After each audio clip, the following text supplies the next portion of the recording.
AI is changing things very rapidly, and I don't know anyone personally who knows more about that than Rich, especially with regards to education. And so I think we're very lucky to hear what he has to say today. Rich.pav, everyone. Thank you. So,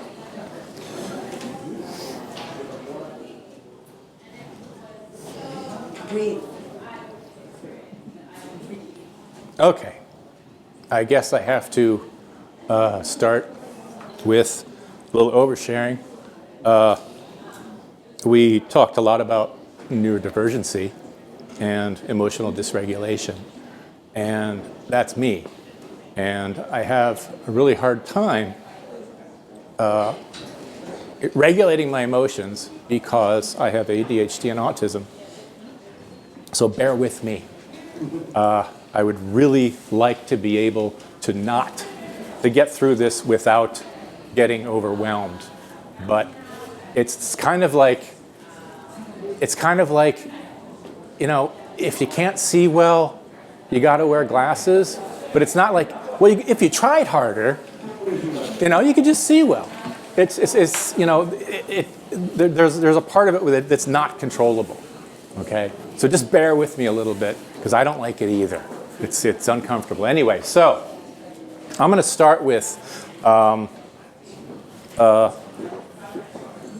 addressing the elephant in the room. Is that I know a lot of people have a visceral negative reaction to AI, and I get it. I understand it. It's disruptive. It's threatening, right? And every time a disruptive technology rears its ugly head, you've got people who embrace it and you've got people who resist it. It's inevitable. Think about computer-aided design.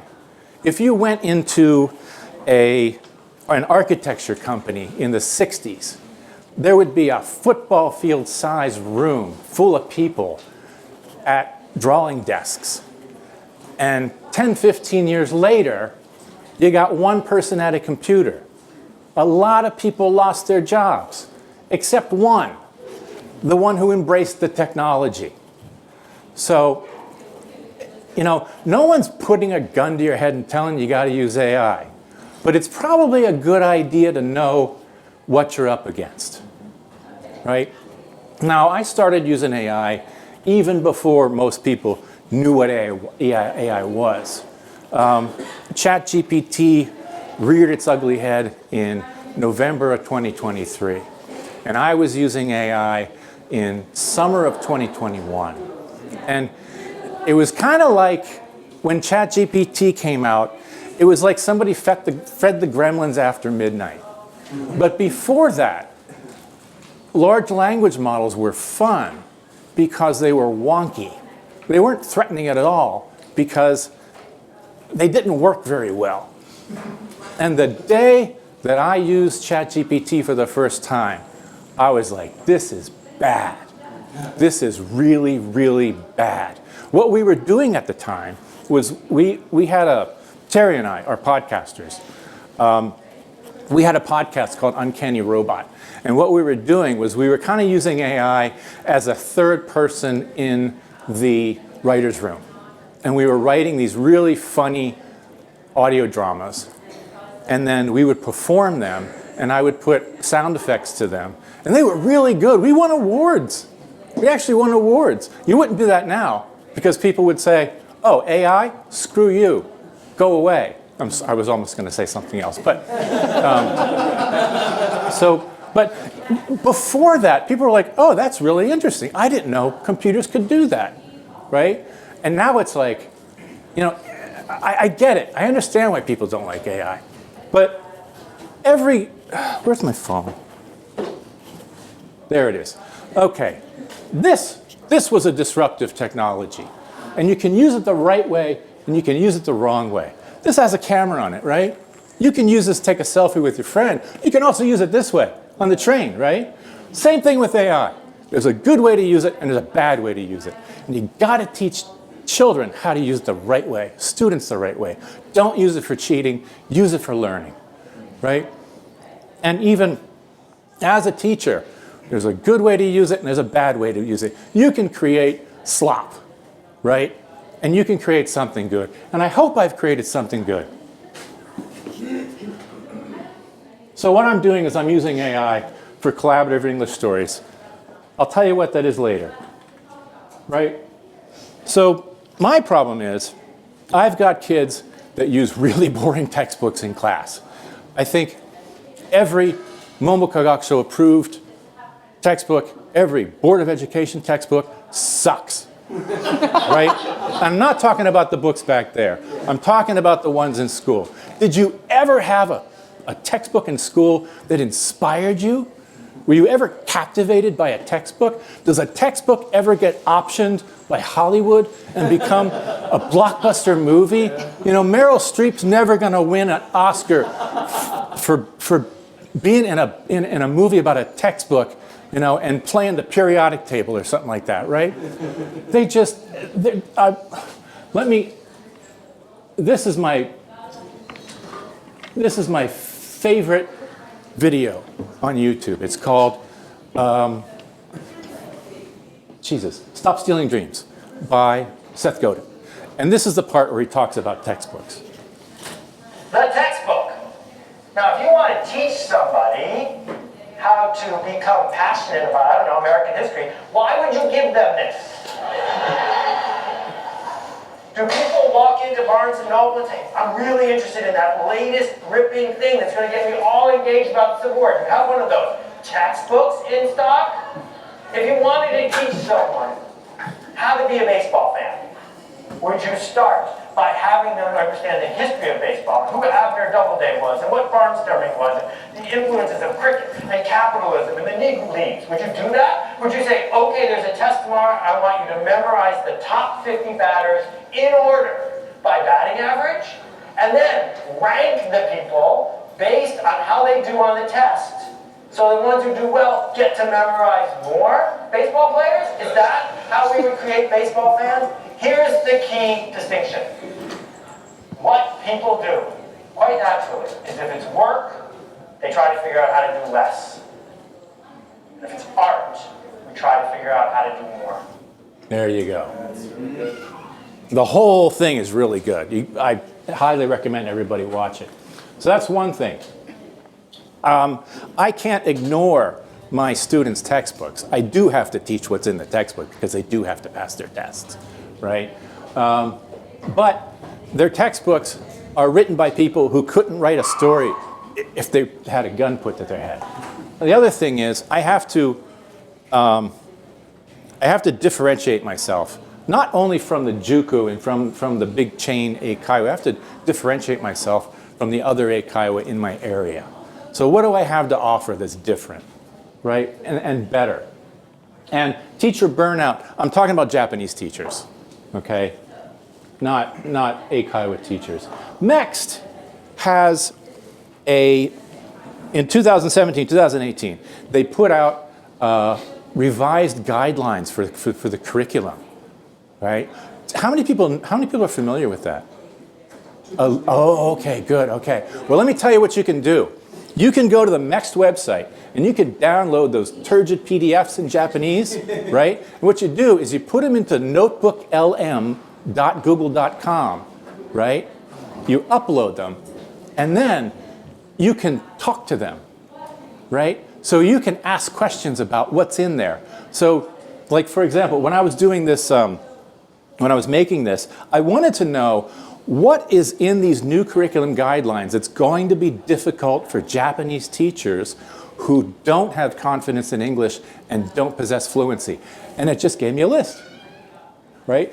And even though they're in Japanese, even though those PDFs were in Japanese, I can ask you questions in English, right? And the really cool thing about, this is a total tangent, the really cool thing about Notebook LM is you can turn anything into a podcast, right? And there's 2 AI hosts who actually talk about whatever you uploaded. And it's actually interesting. So I definitely highly recommend if you have something that you have to read in Japanese or whatever, right? Go upload it and try it because it's absolutely amazing. Anyway, so I learned about what MEXT wants Japanese teachers to do, Japanese English teachers to do from now on. Okay, so they're moving away from teachers having to teach just grammar and vocabulary, right? They want to focus on what can the kids do with English, right? Do you know about the CEFR?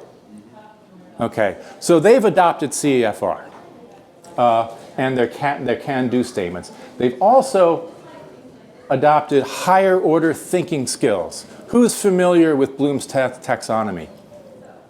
A little bit, okay, good. Bloom's taxonomy is a pyramid of thinking skills. You've got your lower level thinking skills, knowledge and understanding, right? And that's pretty much what the Japanese curriculum, or the education system, is testing people on. How much do you know? How much do you understand? Well, the higher order thinking skills are applying that and analyzing and evaluating and creating. And that's what they want to focus on from now on, right?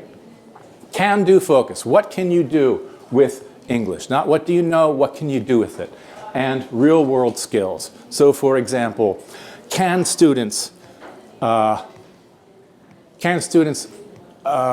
a persuasive argument, speaking or writing? Can they summarize can they read something and summarize it in English? Can they have an opinion about something, right? And it's not just MEXT that's doing this. This is also influencing what's going on to the ACAN. The ACAN is following this too.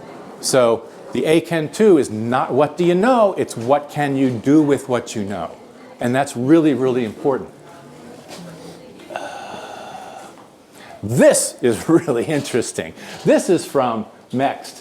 They want kids to have a zest for life. And I think, I mean, it sounds so silly, but you know what? That's not a bad idea, right? So there's three components to having a zest for life. It's having usable skills and knowledge, not just for passing a test, right? Being able to think, being able to judge, being able to express, that's all in Bloom's taxonomy. Your attitude towards learning, they want kids to enjoy learning. Can you believe that? I mean, really. And having a character, having an opinion, being able to state your opinion, right? And it's a holistic approach to education. And I think it's wonderful. I wish they did this 35 years ago when I was teaching in junior high school, because I wanted the teachers that I taught to do this, and they were like, no way, no. I have to teach Kanki Daimeshi this. I have to teach Kanki Daimeshi this week. I don't have time for that. The spoon theory. Who knows what spoon theory is? Wow, nobody knows the spoon theory. Okay, so this started out with a woman who had chronic fatigue syndrome, and she was having lunch with a friend, and she wanted to explain what's it like to have chronic fatigue syndrome. So she took some spoons, and she said, this is how many spoons you wake up with in the day. She put all but like 3 or 4 in her hand. She says, this is how many spoons I have when I wake up. And every spoon is a unit of energy. It can be physical energy or mental energy. And because I have a chronic fatigue problem, I have to decide how I'm going to use those spoons. Well, you know what? Even if you have a handful of spoons or a little bit of spoons, you wake up with spoons, and you got to decide what you're going to do with them. Japanese teachers of English are already using all their spoons because they have so much to do, not just teach English. They've got club, they've got paperwork, they've got teachers and everything like that. And then MEXT is piling on all this extra stuff.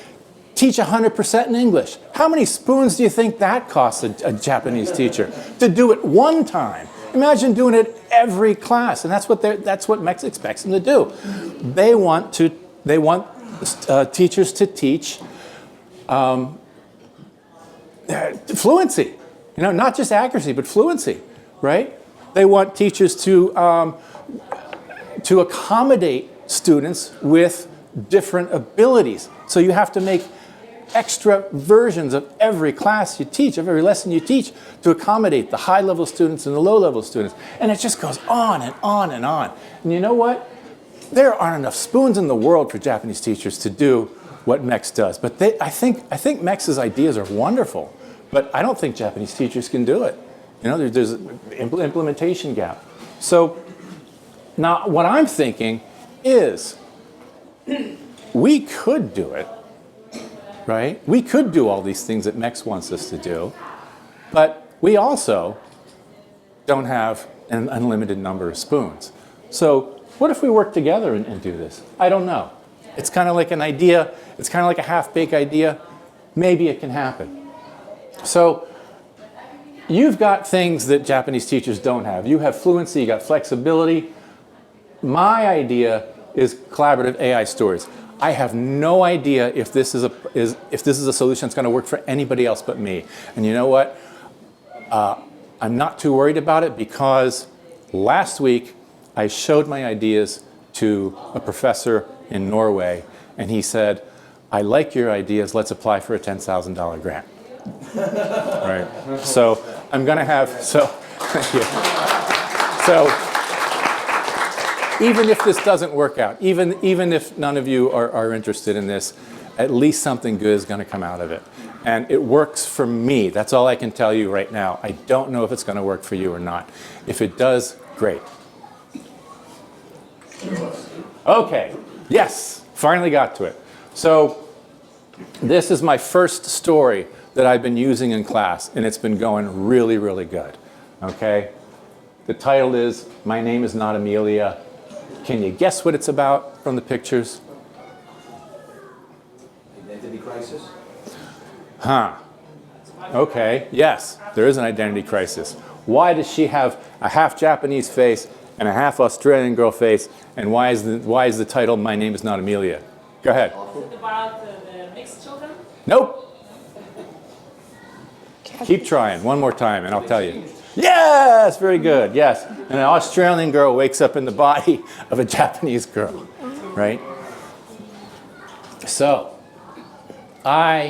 this was, the story was my idea. Whoops, just clicking the wrong thing. The story was my idea, but writing a story takes a long time. So I gave it to an AI. I said, here's my idea. Write the first chapter. And it wrote the chapter. It wasn't perfect. The level of the English was too high. So I wrote another prompt that said, dumb it down. Or make the language simpler. But it was actually more complicated than that because I had, if you tell an AI and you don't give it enough instruction, it's going to have to fill it in. So if you say make it simpler, it's not necessarily going to make it language that is appropriate for a CEFR A1, A2 student. So first what I did was, tell me what the difference is between native level English and language that is appropriate for CEFR A1, A2. And it wrote the whole explanation. I said, good, apply that to my story. And it did it right. Okay? So here's what I have. This is the story that was written by AI. Okay? Now, I know my students have trouble with listening. I have a student who does really well on her tests, but on the listening part, she has trouble. So I decided I'm gonna have an AI read the story, right? So they can read and write. And this is how I learned to read when I was in nursery school, is I had these little 45 records that were Disney stories, and I listened to them and read them, right? So here you got it. It's the same thing. It's not Amelia. Chapter 1. Amelia opened her eyes. The room was strange. Where was she? This wasn't her home. This wasn't Australia. Okay, so I made the voice with something called Soundly, which I was using anyway. I was paying for it $20 a month anyway because I use the sound effects for podcasts. But they can also generate AI And it's very easy to use because you just put the text in a spreadsheet, and you drag the spreadsheet on to Soundly, and it makes a sound file for each row of the spreadsheet. So I had a student listen to it. She says, "That's way too fast." So I kept slowing it down. She says, "Okay, that's a good speed." And I have it all set up, so all I got to do is make the spreadsheet, drag it into Soundly, it makes all the sound. Really easy. Now, this is the coup de grace, I guess. Did anybody ever read Manga Gene back when it was still in publication? Okay. Manga Gene was the best way to learn Japanese. What they did was they took manga, just Japanese manga, and they had an explanation of everything. So you could read the manga and you could read the English the explanation. So this is what I have. I have tooltips, right? If you don't know what this means, you click on the tooltip, the Japanese tooltip comes up. My students love this. Every level of student I teach loves this. So it's an explanation of the grammar, whatever it is. It has an example sentence. And some of these I have another version of this where it's actually quite longer, where you have the explanation of it, you have 2 example sentences, and you have like a grammatical explanation, right? So this takes away a lot of the friction of reading difficult, just slightly above your level language. You're supposed to have kids read what Stephen Krashen calls I+1 level, right? Well, this is kind of I+1, I+2, because I have these tooltips, right? I am not good at studying flashcards. I make hundreds and hundreds of flashcards and on my phone with Anki, and I never look at them because my brain doesn't do things that is not interesting to me, right? This is interesting to me. I can do this, all right? And it's also in context. So I teach my students to use recall practice. Recall practice is you look at the word, and before you click on it, you try to think, do you know the meaning? And that little bit of suffering that you have to do to try to recall that helps you build up those connections between your brain cells, right? So this is recall practice. The room was strange. What does strange mean? I'm not sure. Maybe it means okashi or hen, whatever, and you check it, right? So this is recall practice. I think of these tooltips as training wheels, that they're not going to always need them, but it kind of helps them along the way. I had one student who liked these so much, an adult student liked these so much, that she was opening every tooltip and taking a picture of it on her phone and then sending them to her computer and then putting them into a document and printing them all out. And I was like, wow, that's a lot of work. So what I decided to do was just list them all out for her, at the bottom. And I have AI create these. Whoops, they're down here. Okay, so I hope that helps her. If it doesn't, it's just an experiment. Okay, then, so we have this, and then we have the choice point. This is a choose your own adventure story.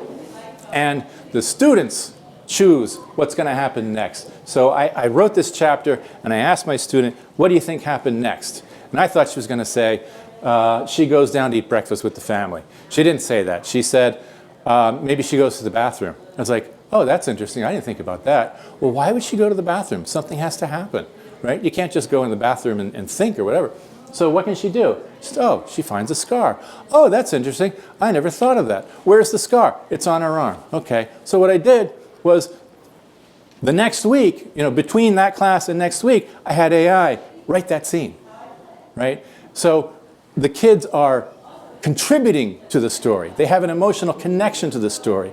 They come the next week, and it's pretty exciting to find a story that had your ideas in it, right? So I've got that. Go to the bathroom and think. Oops. There. in the bathroom, she finds the scar, right? Anybody know who Chekhov's gun is?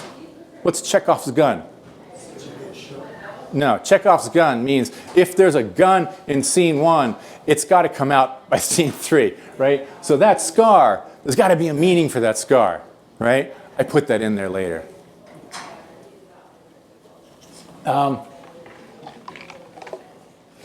Next are the comprehension check questions. This is where the higher order thinking skills come in.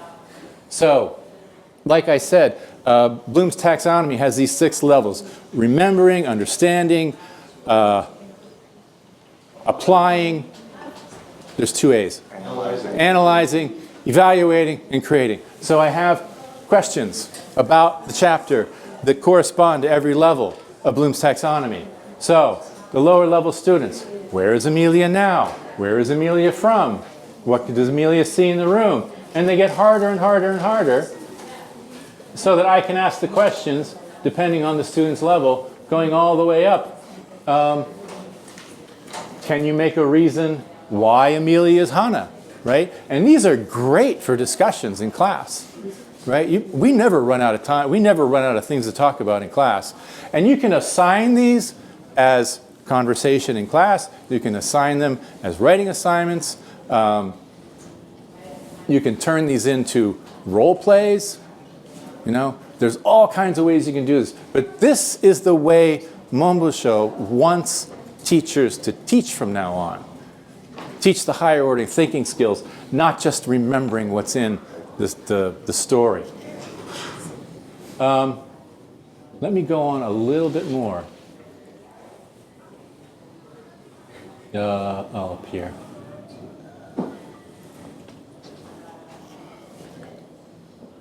Okay, did that. Choose your own adventure. Student ideas welcome. There are all kinds of contributions to this story that students have added, and I share them between the different classes. You're reading this because a girl from another class had this idea, and somebody from another class really liked your idea, or something like that. Training wheel tooltips in context support, gradual independence. What I'm hoping is that this will help students get the confidence to actually read other stories by themselves.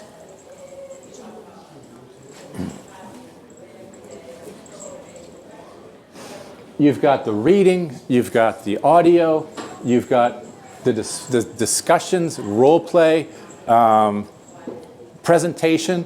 Did I mention that MEXT is actually splitting up speaking skills into conversation and presentation? And you can do both. And then writing, okay? For the ACAN, they have to be able to write emails. So have an email exchange between you and your student about what happens next in the story, or something like that, and they can practice the email. You can have them summarize the story. I have them summarize the story in the beginning of each class. You could also have that as a writing assignment. Okay, I already talked about that.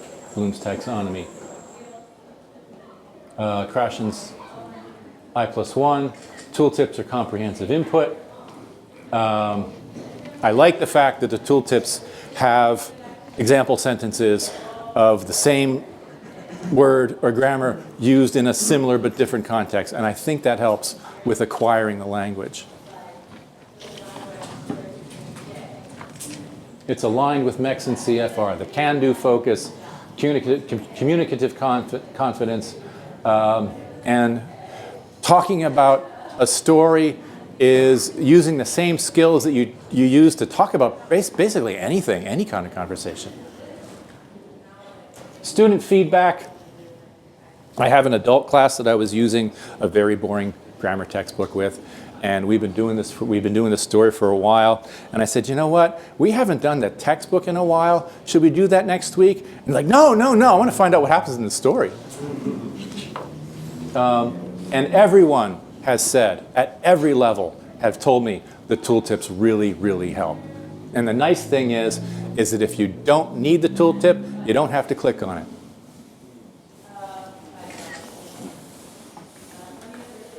Okay.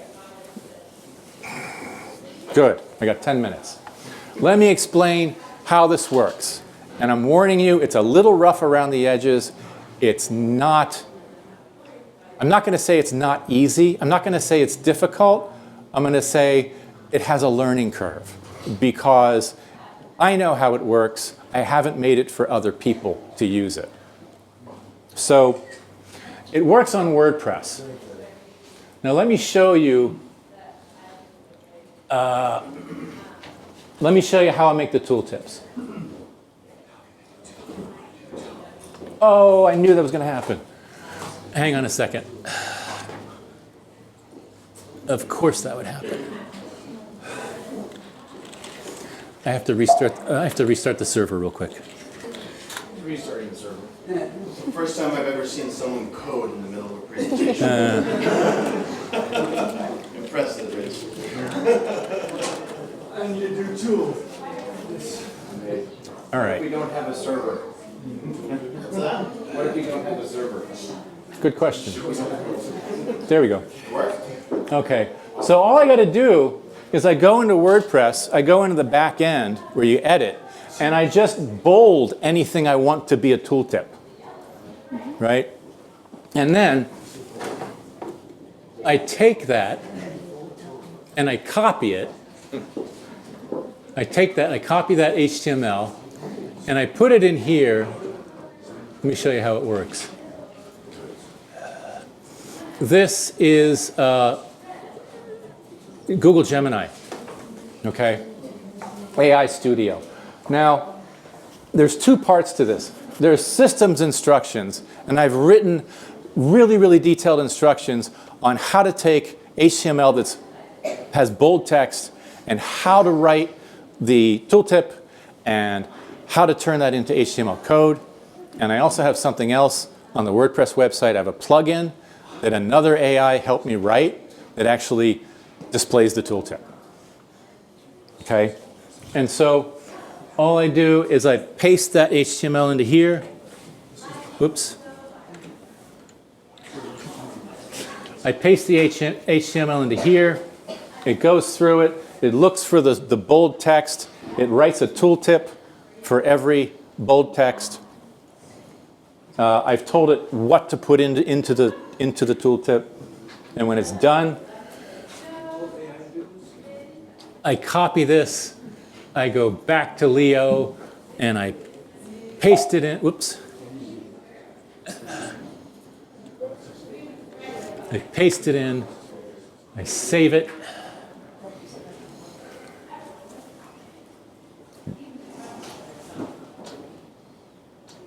It's a little slow because the server's in America.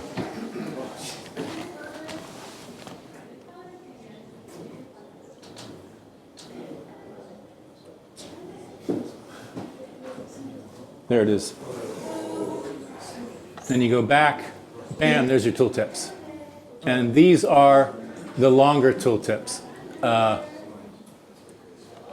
Let's see.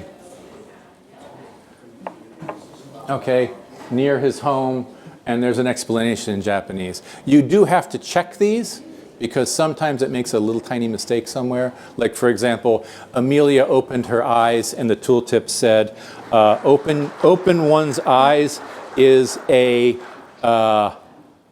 what's it called? An idiom, thank you.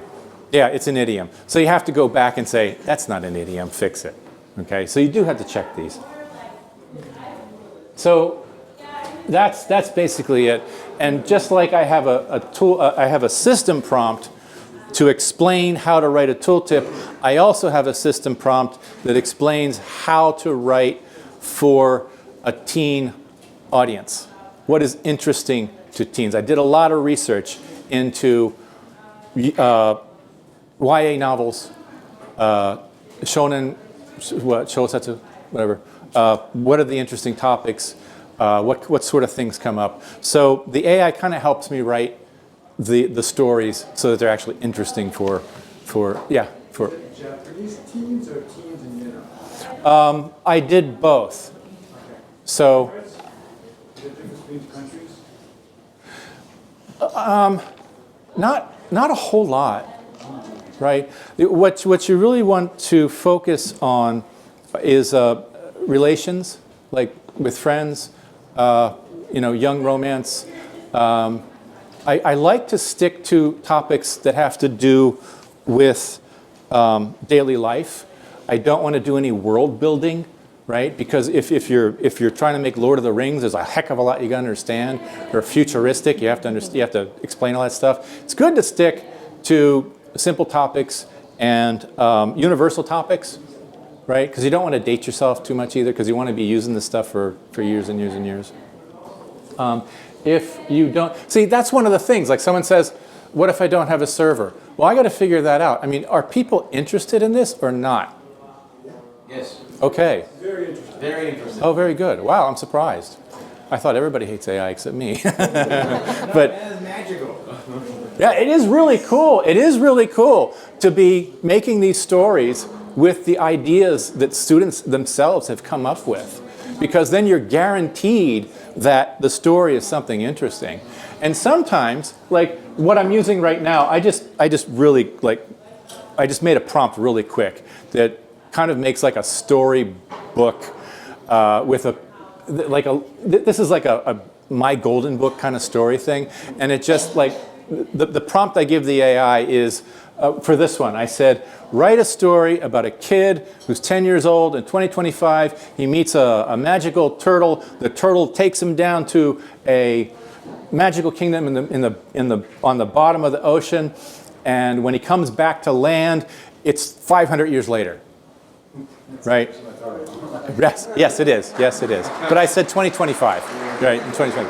So it wrote it, and the last scene was very unfulfilling when he comes back to land. Really, really bad ending, which I think is a good thing, because the kids are going to be like, that ending sucks, right? And you can say, good, how would you fix it, right? Sometimes the pictures are weird, right? Which is good, because that becomes a topic. What do you see that's wrong in this picture? He's got 7 toes. Oh, okay. Yeah, you're right. You're going to count, oh, he's got 7 fingers on one hand, 6 on the other. Practice counting. Right? How many fingers am I holding? Right. So that's actually an opportunity. When the AI does something wrong, that's an opportunity to either talk about it or fix it. Right. And I think is that everything? So really my call to action is, I have no idea what I need to do to make this usable to other people. Right? I've shown you what it requires now. It's easy for me because I've done it a bazillion times already, and I've been working with WordPress for like 20 years, right? So if we collaborate, we can make a pool of stories. We can help each other learn how to use this.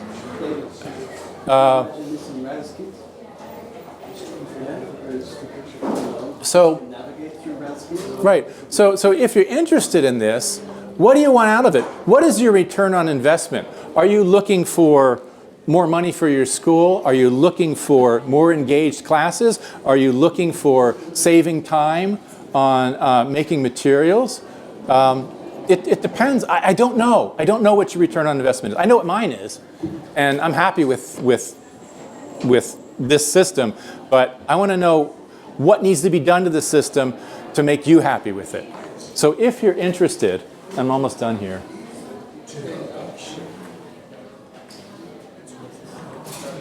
If you're interested, get in touch with me and let's talk.